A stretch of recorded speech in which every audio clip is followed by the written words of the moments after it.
WMAL radio reported this morning that the administration had put out in the list of cuts which the sequestration would require that the National Drug Intelligence Center in Pennsylvania would be cut by $2 million. The only problem is that this center no longer even exists. It was closed in June of last year. The scare tactics about the sequester seem to grow more ridiculous, more exaggerated every day. The Washington Examiner wrote in its lead editorial yesterday that, quote, "It is known as the Washington Monument Strategy. Turf-protecting government executives and bureaucrats go out of their way to make spending cuts as painful as possible for as many people as possible.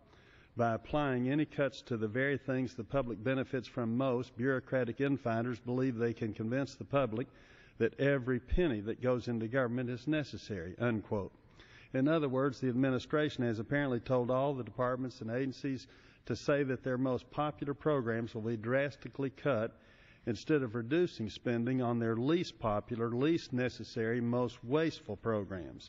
And the sequester has already been reduced from $109 billion to $85 billion.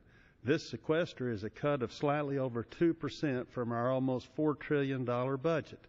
Many people seem to have already forgotten that the fiscal cliff deal raised taxes by $620 billion over the next 10 years on upper income people. Then there is also the $93 billion in higher payroll taxes on all workers this year.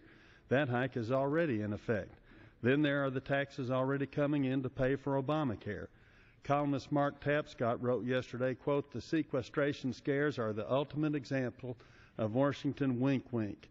Politicos from both parties warn of imminent disaster if the federal budget is, quote, cut, even though they know government spending will be higher in 2013, even if the sequestration, quote, cuts are implemented."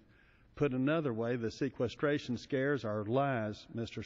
Tapscott wrote, pure and simple, not just bunk, not just distortions or misstatements, but lies. And every professional politician in town, Democrat, Republican, Libertarian, Socialist, Independent, knows it, unquote.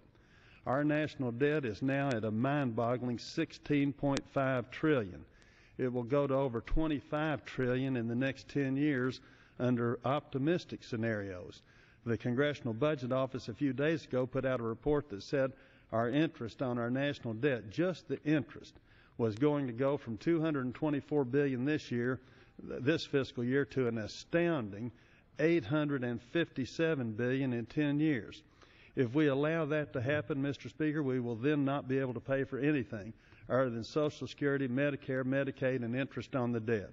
The sequester we are talking about now is minuscule when compared to our present debt and our future pension liabilities. Our choice is simple. We can cut now or crash in the very near future.